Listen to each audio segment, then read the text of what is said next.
स्वागत है दोस्तों आपका मेरे चैनल इजी क्वालिटी लर्निंग में एक नए वीडियो डिस्कशन के साथ में जिसका नाम है क्रॉस कंटामिनेशन कंट्रोल। तो आइए जानते हैं इस पर्टिकुलर वीडियो डिस्कशन के क्या क्या कंटेंट्स हैं। तो कंटेंट्स में हम सबसे पहले बात करेंगे गाइडेंस डॉक्यूमेंट्स की, डेफिनेशन की कि क्रॉस कंटामिनेशन की क्या डेफिनेशन होती है, then significance of cross contamination, then facility level controls और प्रोसीजरल कंट्रोल्स। तो आइए सबसे पहले जानते हैं कि गाइडेंस क्या क्या अवेलेबल है। तो गाइडेंस डॉक्यूमेंट में सबसे पहले है WHO TRS 986, इसके चैप्टर 16 जिसका नाम है गुड प्रैक्टिसेस इन प्रोडक्शन। इसमें क्रॉस कंटामिनेशन के बारे में दिया हुआ है कि क्रॉस कंटामिनेशन को कंट्रोल करने के लिए क्या क्या करना चाहिए। देन पिक्स की गाइडेंस है PE 009 part 1 GMP for medicinal products. इसमें भी क्रॉस कंटामिनेशन कंट्रोल के लिए गाइडेंस दिया हुआ है। देन NDA युगांडा की एक गाइडलाइन है, guideline on GMP for medicinal products. इसमें क्रॉस कंटामिनेशन के लिए दिया हुआ है। और शेड्यूल M और जितने भी GMP गाइडेंस है, तो बेसिकली अगर कोई स्पेसिफिक टॉपिक भले ही नहीं दिया हो, लेकिन जो भी GMP गाइडेंस होते हैं या जो गाइडलाइंस जिसमें GMP फॉलो करने के लिए या मैन्युफैक्चरिंग के प्रैक्टिसेस के बारे में बात करते हैं, तो वहाँ पे हमेशा ये लिखा जाता है कि कोई भी क्रॉस कंटामिनेशन नहीं होना चाहिए। तो ये बेसिकली सारी गाइडेंस का पार्ट है। तो आइए जानते हैं कि कंटामिनेशन और क्रॉस कंटामिनेशन की डेफिनेशन क्या है। तो पहले समझते हैं कंटामिनेशन के बारे में। तो contamination is defined as undesired introduction of impurities of chemical, microbiological nature और फॉरेन मैटर इनटू और ऑन टू RM, इंटरमीडिएट और finish goods during production, sampling, packing, storage and transport. तो ये कंटामिनेशन की बुकिश डेफिनेशन है कि contamination की definition क्या होती है। देन कंटामिनेशन किस किस तरह के होते हैं। पहला होता है फिजिकल कंटामिनेशन। फिजिकल कंटामिनेशन के एग्जांपल्स अगर हम देखेंगे तो क्या क्या होंगे। अगर फाइबर्स का कोई कंटामिनेशन है, कोई फॉरेन पार्टिकल्स का कंटामिनेशन है, ग्लास का कंटामिनेशन है, चिप्स का कंटामिनेशन है, मेटल्स का कंटामिनेशन, इस तरह के जो भी कंटामिनेशन है उनको हम फिजिकल कंटामिनेशन में कंसिडर करते हैं। Then chemical contamination. Chemical contamination के जो एग्जांपल्स है वो है वेपर्स, गैसेस और इस तरह का कोई और कंटामिनेशन अगर हो तो वो केमिकल कंटामिनेशन होगा। देन बायोलॉजिकल कंटामिनेशन, जहाँ पे आपका कंटामिनेशन है वो या तो बैक्टीरिया से हो, फंगस से हो, वायरस से हो या किसी एनिमल पार्ट से हो, तो उसको हम बायोलॉजिकल कंटामिनेशन बोलते हैं। अब आइए समझते हैं कि क्रॉस कंटामिनेशन की डेफिनेशन क्या होती है। तो cross contamination refers to the process by which foreign chemical, microbiological, physical substances are unintentionally transformed from one substance to the medicines with harmful effects that might affect the purity and quality of the pharmaceutical products। तो कोई भी ऐसा external contamination जिससे आपकी product की safety, efficacy या purity पे impact पड़ता है, तो वो क्रॉस कंटामिनेशन है। जनरली जब फैसिलिटीज़ के बारे में बात करते हैं तो क्रॉस कंटामिनेशन, जब हम एक ही फैसिलिटी में अलग अलग तरह के प्रोडक्ट्स बनाते हैं तो एक मॉलिक्यूल का दूसरे मॉलिक्यूल में कंटामिनेशन नहीं होना चाहिए, ये बेसिकली क्रॉस कंटामिनेशन को रिफ़र करते हैं हम। Then significance of cross contamination, कि हमने क्रॉस कंटामिनेशन कंट्रोल क्यों करना चाहिए। तो सबसे पहले हमने एडवर्स रिएक्शन अवॉइड करने के लिए क्रॉस कंटामिनेशन को कंट्रोल करना होता है। To maintain the purity of the product, अगर मेरे प्रोडक्ट में अगर कोई दूसरे मॉलिक्यूल का अगर कंटामिनेशन नहीं है तो प्रोडक्ट प्योर होगा, तो प्योरिटी मेंटेन करने के लिए हम करते हैं। To maintain the efficacy of the product, अगर मेरे प्रोडक्ट की प्योरिटी अगर मेंटेन्ड है तो एफिकेसी मेंटेन होने के चांसेस और ज़्यादा बढ़ जाते हैं, तो एफिकेसी मेंटेन करने के लिए। To avoid the cross contamination as it is the GMP requirement, यानी ये GMP रिक्वायरमेंट है कि क्रॉस कंटामिनेशन आपको अवॉइड ही करना और कंट्रोल करना है, तो इसमें हमारे पास चॉइस नहीं है क्योंकि GMP रिक्वायरमेंट है तो हमें फॉलो करना ही पड़ेगा। देन फैसिलिटी लेवल कंट्रोल्स क्या क्या है, कि हम दो तरह से इसको कंट्रोल कर सकते हैं, एक फैसिलिटी लेवल कंट्रोल्स और एक प्रोसीजरल कंट्रोल्स। तो पहले हम बात करेंगे फैसिलिटी लेवल कंट्रोल्स की। तो पहला है डेडिकेटेड फैसिलिटी। डेडिकेटेड फैसिलिटी, जैसा आप लोगों ने GMP गाइडेंस में, कोई भी GMP गाइडेंस होगी तो उसमें स्पेसिफिकली कुछ कैटेगरीज के लिए लिखा हुआ है कि वो एक फैसिलिटी में नहीं बन सकते, उसके लिए आपको दूसरी फैसिलिटी चाहिए ही है। तो उसमें क्या क्या चीज़ें आती है डेडिकेटेड फैसिलिटीज़ में। एक तो बीटा लैक्टम्स अगर आप बना रहे हैं, सेफेलोस्पोरिन्स बना रहे हैं, पिनम्स बना रहे हैं या सेक्स हार्मोन्स बना रहे हैं, इसका कोई भी डोसेज फॉर्म हो, या बायोलॉजिकल प्रोडक्ट का कोई डोसेज फॉर्म हो, या साइटोटॉक्सिक ड्रग्स हो जो ऑन्कोलॉजिकल प्रोडक्ट्स होते हैं, या जनरल प्रोडक्ट्स हो, तो ये कोई सी भी 2 कैटेगरीज जो है हम एक प्लांट पे नहीं बना सकते हैं। तो इसके लिए हमें डेडिकेटेड फैसिलिटी ही देनी होती है। तो ये फर्स्ट कंट्रोल हुआ कि अगर हमने फैसिलिटी ही प्रोडक्ट के लिए, एक स्पेसिफिक प्रोडक्ट के लिए अलग कर दी, या एक कैटेगरी, एक टाइप ऑफ कैटेगरी के लिए अलग कर दिया, तो ये हमारा फर्स्ट कंट्रोल है क्रॉस कंटामिनेशन के लेवल पे। देन फैसिलिटी लेवल कंट्रोल्स में डेडिकेटेड मैन्युफैक्चरिंग ब्लॉक, यानी हमने पूरा प्लांट तो अलग नहीं किया मैन्युफैक्चरिंग के लिए, लेकिन जो मैन्युफैक्चरिंग ब्लॉक है, एक ही प्लांट के अंदर 4 या 5 मैन्युफैक्चरिंग अलग अलग ब्लॉक्स बनाए जो फिजिकली सेपरेट है, और उसमें हम अलग अलग तरह के प्रोडक्ट्स बना रहे हैं। तो एक कंट्रोल ये भी होता है कि हम डेडिकेटेड मैन्युफैक्चरिंग ब्लॉक्स बना दें। सेपरेट मैन्युफैक्चरिंग शूट, इस केस में क्या होता है कि हमारा मैन्युफैक्चरिंग प्लांट भी एक ही होता है, मैन्युफैक्चरिंग ब्लॉक भी एक ही होता है, लेकिन ब्लॉक के अंदर हम जैसे मैन्युफैक्चरिंग सूट्स अलग अलग फिजिकली सेपरेट करके सेपरेट मैन्युफैक्चरिंग सूट बनाते हैं, जिसमें आपके पर्सनल कंट्रोल और फिजिकल कंट्रोल्स जो है वो सारे इम्प्लीमेंटेड होते हैं। तो एक वो ऑप्शन भी होता है। देन सेपरेट AHU, जब हम AHU सेपरेट करते हैं किसी चीज़ का, तो उसमें क्रॉस कंटेमिनेशन में हेल्प करता है, क्योंकि अगर एक ही AHU से अगर हम मल्टीपल प्रोसेसिंग एरिया को अगर कैटर कर रहे हैं तो उसमें क्रॉस कंटेमिनेशन के चांसेस बढ़ जाते हैं। लेकिन हम अलग अलग मैन्युफैक्चरिंग सूट्स को अगर अलग अलग AHU से कैटर कर रहे हैं तो उसमें क्रॉस कंटेमिनेशन के चांसेस मिनिमाइज होते हैं। Then use of terminal HEPA filters. Terminal HEPA filters, जैसे आपको पता है कि HEPA फिल्टर का जो पोर साइज़ है वो 0.3 माइक्रोन का होता है। तो ये ऐसा एक्सपेक्टेड है कि जो भी आपका कंटामिनेशन है वो अगर सर्कुलेट होके अगर आपको HEPA पे आता भी है तो HEPA में फ़िल्टर हो जाता है, HEPA के थ्रू पास नहीं हो पाता है, और इसके कारण क्रॉस कंटामिनेशन के चांसेस है वो कम हो जाते हैं।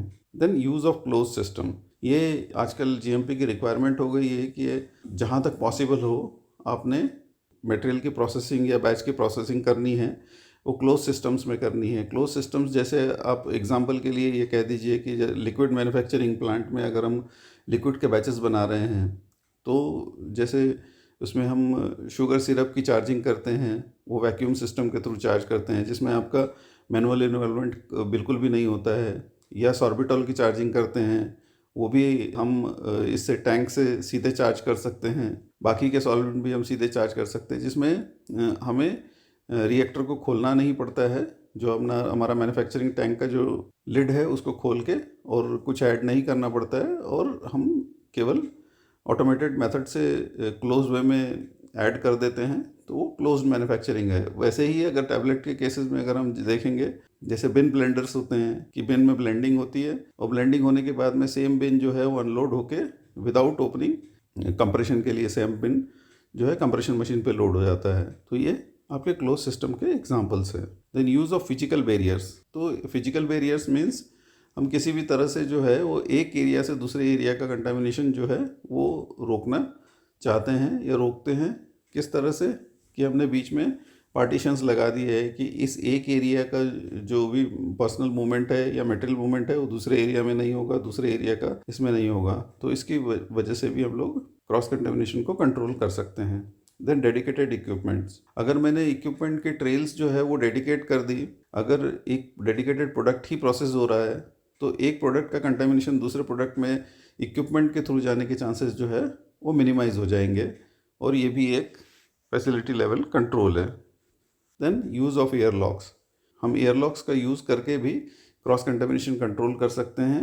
जैसे कि एयर लॉक्स के अलग अलग डिज़ाइंस होते हैं, sink type design, bubble type या कैस्केडिंग टाइप के डिज़ाइंस होते हैं, तो इसके ज़रिए भी हम क्रॉस कंटामिनेशन कंट्रोल कर सकते हैं। यूज़ ऑफ इंटरलॉक्स, जैसा आपको पता है कि एयरलॉक्स अगर बीच में होते हैं तो उसका एक्सटर्नल एनवायरनमेंट और प्रोसेसिंग एनवायरनमेंट एक साथ कांटेक्ट में नहीं आने के लिए हम इंटरलॉक्स का यूज़ करते हैं, जिसमें कि जब तक कि हमारा एक डोर क्लोज नहीं हो जाता तब तक दूसरा डोर खुलता नहीं है। तो ये भी एक कंट्रोल है। Then single use technology, single use technology भी एक मेजर वे है जिससे हम क्रॉस कंटामिनेशन कंट्रोल कर सकते हैं। डस्ट एक्सट्रैक्शन सिस्टम, अगर हमारा डस्ट एक्सट्रैक्शन सिस्टम जो है वो इफेक्टिव है तो हमारा डस्ट जो है वो एयरबॉर्न नहीं होगा, और एयरबॉर्न नहीं होगा तो दूसरे एरिया या दूसरे मॉलिक्यूल्स के कंटामिनेशन में वो इम्पैक्ट नहीं करेगा। Then control of differential pressures in facility, अगर मैं डिफरेंशियल प्रेशर अपने फैसिलिटी का अगर कंट्रोल में रखता हूँ तो जिस तरह से मेरा एरिया डिज़ाइंड है उसी तरह से अगर मैं कंट्रोल करके रखता हूँ तो ये भी क्रॉस कंटामिनेशन कंट्रोल करने के लिए एक मेजर तरीका है। देन हम बात करेंगे 100% फ्रेश एयर फैसिलिटी की। 100% फ्रेश एयर फैसिलिटी में क्या होता है कि कोई भी एयर रिसर्कुलेट नहीं होती है, जो भी एयर इनपुट जाती है वो एग्जॉस्ट हो जाती है और फिर नई एयर अंदर आती है। तो हमारा जो क्रॉस कंटामिनेशन होता है, AHU के ज़रिए अगर क्रॉस कंटामिनेशन होना है तो वो इसी वजह से होता है क्योंकि हम एयर को रिसर्कुलेट करते हैं। तो जब रिसर्कुलेट करते हैं तो उस टाइम पे जो भी कंटामिनेशन होता है उसके दूसरे एरिया में को कंटामिनेट करने के चांसेस होते हैं। अगर हम 100% फ्रेश एयर फैसिलिटी ले लेते हैं तो क्रॉस कंटामिनेशन के चांसेस जो है वो एकदम मिनिमाइज हो जाते हैं। Then BIBO approach in facility, BIBO is bag in bag out को बोलते हैं। ये एक HEPA फिल्टर चेंज करने की या फिल्टर्स चेंज करने की प्रोसेस होती है जिसमें जो हमारे ऑन्कोलॉजिकल प्रोडक्ट्स होते हैं या हार्मोन्स वगैरह के प्रोडक्ट्स होते हैं, जो सेंसिटिव प्रोडक्ट्स होते हैं जिसमें ऑपरेटर्स को इफ़ेक्ट पड़ता है या एनवायरनमेंट को इफ़ेक्ट पड़ता है, तो उसके लिए हम क्या करते हैं कि जो फ़िल्टर्स हमारे चेंज होते हैं वो फ़िल्टर निकल के सीधे बैग के अंदर आ जाते हैं without touched by any of the operator और without exposing to any environment. और उसके बाद में दूसरे फ़िल्टर जो है लग जाते हैं और उसके साथ में बैग फिर से लग जाता है ताकि यानी नेक्स्ट टाइम जब वो निकले तो वो सीधे बैग के अंदर निकले। तो ये bag in bag out facility होती है, ये भी क्रॉस कंटामिनेशन कंट्रोल करने के लिए हेल्पफुल है। देन हम बात करेंगे प्रोसीजरल कंट्रोल्स की। तो प्रोसीजरल कंट्रोल में सबसे पहले क्या आता है, कैंपेन बेसिस प्रोडक्शन। तो जैसा कि आपको भी सभी को पता होगा कि हमारी फैसिलिटीज़ में जनरली जब भी हम प्रोडक्ट्स बनाते हैं तो अगर सारी चीज़ों की अगर कोई कंस्ट्रेंट्स नहीं है तो जितने भी बैचेस अगर हमें मंथली बेसिस पे बनाने होते हैं या क्वार्टरली बेसिस पे बनाने होते हैं तो वो सारे बैचेस हम कोशिश करते हैं कि एक साथ लें। तो एक साथ अगर लेते हैं तो प्रोडक्ट में चेंज ओवर्स कम आते हैं, चेंज ओवर कम आते हैं तो आपके प्रोसेस की एफिशिएंसी भी बढ़ती है और साथ में आपका क्रॉस कंटामिनेशन के चांसेस भी कम होते हैं। क्रॉस कंटामिनेशन के चांसेस कम क्यों होते हैं, क्योंकि अगर मैं 10 बैच बना रहा हूँ तो मेरे को केवल पहले बैच में ही जो है वो फर्स्ट प्रोडक्ट से सेकंड प्रोडक्ट में जा रहा हूँ, product to product change over मेरा केवल पहले बैच के लिए आ रहा है। बाकी जो 9 बैचेस मेरे आगे के बन रहे हैं उसमें सेम प्रोडक्ट से सेम प्रोडक्ट में मैं चेंज कर रहा हूँ, केवल बैच नंबर्स चेंज हो रहे हैं, प्रोडक्ट सेम ही रह रहा है, तो उसमें क्रॉस कंटामिनेशन के चांसेस बहुत मिनिमाइज हो जाते हैं। Common clothing to be avoided, ये जनरली जैसे हमारे प्रोसीजर कंट्रोल्स होते भी है कि जो भी मैन्युफैक्चरिंग शूट्स होते हैं या जो ग्रेजुलेशन शूट्स होते हैं, कंप्रेशन शूट्स होते हैं, तो इसमें हर जगह पे एयरलॉक्स दिए होते हैं और एयरलॉक्स में जनरल प्रोसीजर हमारा ये होता है कि जब भी हम सेकेंडरी गाउनिंग करने के बाद में टर्शरी गाउनिंग करते हैं तो टर्शरी गाउनिंग में जो भी डेडिकेटेड गाउनिंग उस पर्टिकुलर एरिया के लिए होता है वो गाउन करते हैं और जब हम बाहर निकलते हैं उस एरिया से तो वो गाउन हम उसी चेंज रूम में डी गाउन करके आ जाते हैं। तो जो मेरा उस एरिया का कंटामिनेशन होता है वो एयरलॉक तक के ही कंट्रोल हो जाता है और वो कॉमन एरिया में नहीं आता है, जिससे क्रॉस कंटामिनेशन होने के चांसेस नहीं होते हैं। Then cleaning verification after each campaign, ये जैसा जो हमारे प्रोसीजर्स में होता है कि जब भी हमारा product to product change over होता है तो हम वॉश वाटर वगैरह देते हैं लेबोरेटरी में टेस्टिंग करने के लिए कि इसमें प्रीवियस प्रोडक्ट का कोई कंटामिनेशन तो नहीं है, ये चेक करने के लिए। तो ये प्रोसीजरल कंट्रोल का पार्ट है। देन कंट्रोल्ड वेस्ट हैंडलिंग, जो वेस्ट मटेरियल है जिसमें प्रोडक्ट का पार्ट भी होता है उसकी अगर हम कंट्रोल्ड हैंडलिंग करते हैं उससे मेरे प्रोडक्ट के कंटामिनेशन के चांसेस कम हो जाते हैं। Effective cleaning process of equipments, जो भी मेरी क्लीनिंग प्रोसेस है इक्विपमेंट्स की जो SOP में मैंने लिख रखी है उसको वैलिडेट होना चाहिए और हमने ये देखना चाहिए कि वो इफेक्टिव है या नहीं है। Then product specific change parts, अगर मैं प्रोडक्ट स्पेसिफिक चेंज पार्ट बना देता हूँ या प्रोडक्ट स्पेसिफिक डेडिकेटेड पार्ट्स ले लेता हूँ तो उससे भी क्योंकि वो चेंज पार्ट जो है वो दूसरे प्रोडक्ट में यूज़ ही नहीं होगा तो उससे क्रॉस कंटामिनेशन के दूसरे प्रोडक्ट के से क्रॉस कंटामिनेशन के चांसेस जो है वो मिनिमाइज हो जाएंगे।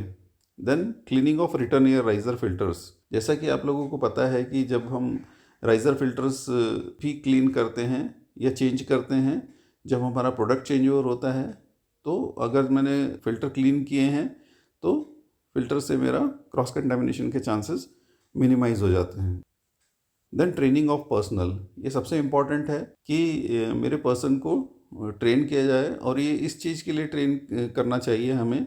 उन्हें केवल ये नहीं बताना चाहिए कि तुम्हें ये नहीं करना है या क्यों नहीं करना है और उसका क्या इम्पोर्टेंस है, ये बताना ज़रूरी है। क्योंकि अगर हम उनको केवल ये बोलेंगे कि ये नहीं करना है तो शायद उनको समझ में नहीं आएगा, लेकिन अगर हम उस चीज़ का इम्पोर्टेंस अगर बताएंगे कि इसका क्या इम्पैक्ट हो सकता है, किसी क्रॉस कंटामिनेशन होने से किसी को एडवर्स रिएक्शन हो सकते हैं, या हमारे प्रोडक्ट जो है वो इम्प्योरिटी टेस्ट में फ़ेल हो सकते हैं, तो अगर हम इस तरह से अपने पर्सन्स को समझाएंगे तो उनकी समझ में जल्दी आएगा और इफ़ेक्टिवली समझ में आएगा।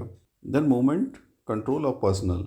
हम पर्सनल का मूवमेंट, जैसे अगर कोई 2 या 3 ब्लॉक हमने बना रखे हैं, एक ब्लॉक के पर्सन का मूवमेंट जो है हम दूसरे ब्लॉक में नहीं करेंगे और दूसरे ब्लॉक के पर्सन्स का मूवमेंट जो है वो पहले ब्लॉक में नहीं होगा।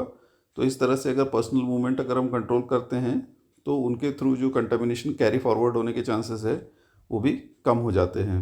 Then line clearance. Line clearance, जैसा कि आपको पता है कि हर एक्टिविटी के बाद में हम लाइंस क्लियरेंस करते हैं, जिसमें हमारा प्रोसेस क्वालिटी एश्योरेंस का जो पर्सन है वो जाके चेक करता है कि जो क्लीनलीनेस है वो बराबर है कि नहीं है, और जो मिक्सअप के कहीं चांसेस तो नहीं है, कहीं प्रीवियस प्रोडक्ट के कुछ रेसिड्यूज बचे तो नहीं है, या प्रीवियस प्रोडक्ट का कोई मटेरियल रखा तो नहीं है, तो ये सारी चीज़ें चेक करता है। तो ये एक लाइन क्लियरेंस का पार्ट होता है जिससे क्रॉस कंटामिनेशन को मिनिमाइज़ करने में हेल्प मिलती है। Then status labelling. Status labelling से जब हमारा पूरे इक्विपमेंट पे स्टेटस लेबल लगा होता है कि क्लीन्ड है, अनक्लीन्ड है या टू बी क्लीन्ड है, तो इससे हमें पता चलता है कि ये इक्विपमेंट जो है वो रेडी है कि नहीं यूज़ करने के लिए, या इसके क्या स्टेज है। तो उससे भी हमें क्रॉस कंटामिनेशन कंट्रोल करने में हेल्प मिलती है। Then unidirectional material movement. जो भी मेरे मटेरियल का मूवमेंट मैं डिज़ाइन करता हूँ वो यूनिडायरेक्शनल होना चाहिए। अगर मेरा यूनिडायरेक्शनल मटेरियल मूवमेंट होता है तो उस केस में भी मैं क्रॉस कंटामिनेशन कंट्रोल कर सकता हूँ।